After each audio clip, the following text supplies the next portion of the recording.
In today's video, I'm going to be talking about the past. Sometimes it's very hard for us to get out of the past and the thinking of the past because the past feels familiar to us. And the thing is like you are not your past.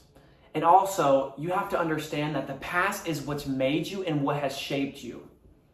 If we didn't go through things in this life, we wouldn't be able to evolve. We wouldn't be able to grow. We wouldn't be able to have insight, wisdom, knowledge, all these things. And sometimes it's truly hard for us to get out of that state of mind. Yeah, all these things happened to me. I'm this way because this person did this to me, or I'm this way because I did this. But when are you going to stop putting these limitations on yourself? You can become a new person. You can literally write a new chapter in your life. But think about whenever we were kids. Think about whenever you were a kid, okay? You had so much light. You were so creative. You were so loving. You were in a state of joy and happiness. And where does that go whenever we get older?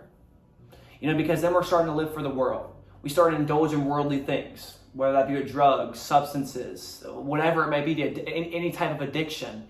And then we start to lose that light. That light starts to dim. And then we start to put labels on ourselves. Well, this person said this to me. That person said this. And then we start to become what the world says about us. And then that's when all the insecurities come. And that's whenever all the hatefulness and the self-criticism comes. Well, maybe I'm not enough. Maybe I'm not lovable. But the thing is, you are lovable and you are enough. But we let people dictate what they say about our lives, and that becomes our label. Understand, you can write a new story. And the past is like, it comes knocking left and right at our door, and then we start to allow it in, and then it starts to take hold of us. We start living in grief. We start living in anxiety about it.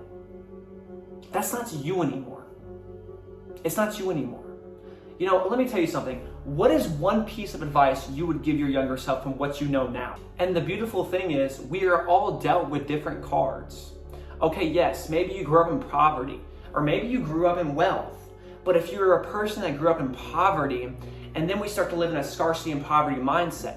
Well, I grew up like this, so I can't have a different future. I grew up like that, I can't be a certain way. Now the thing is, the world takes our light away. People take our light away, whether it be with family or past relationships.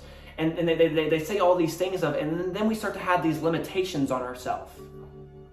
But when God gives you a vision and what God says about you is entirely different from what other people say about you. People are going to say what they're going to say no matter what. Even if you're doing good in the world, people are always going to have something to say about it. People are always going to hate on you about it. But it doesn't matter. We have to make sure we are staying in tune with what God says about us. Let's read in Isaiah, okay? Forget the former things. Do not dwell on the past. See that I am doing something new. God is doing something new in your life right now as we speak. You might be in a certain season, though, where you feel confused. Maybe you feel like your whole life is falling apart, but your life is getting transformed. And it's like you can play the victim mentality and the victim game for so long, but when are you going to look yourself in the mirror and take note that this is your life? You are exactly where you are because of you, your decisions, your actions. And I have to tell myself this too. We all go through things. Sometimes we make mistakes, but the thing is, we have to learn from these mistakes. We have to.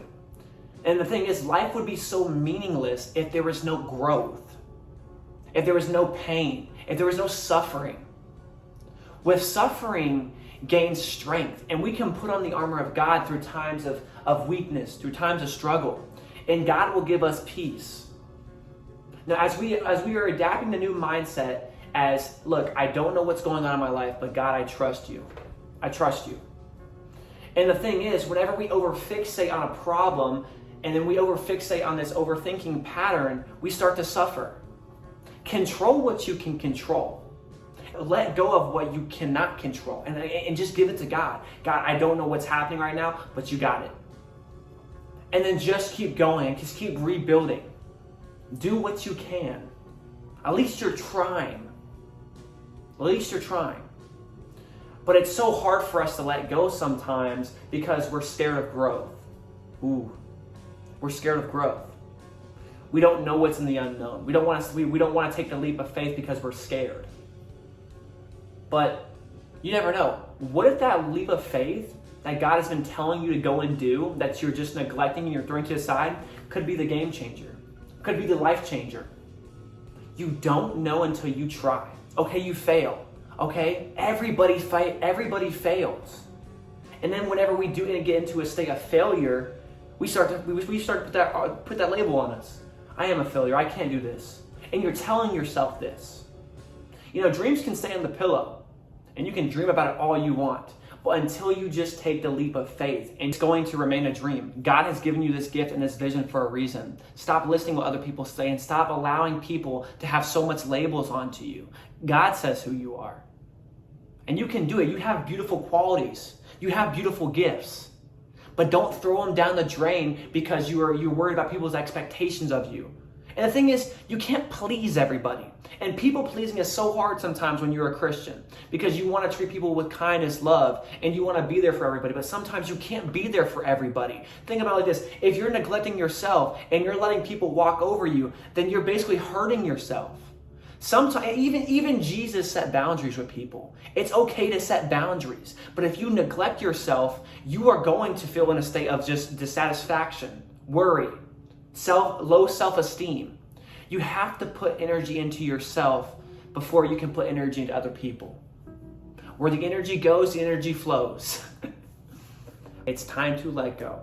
It's time to accept what is and let go of what was. New things are going to be coming into your life. But the more you stay in a state of thinking about the past over and over and over again, you're going to miss what God is blessing you with right now.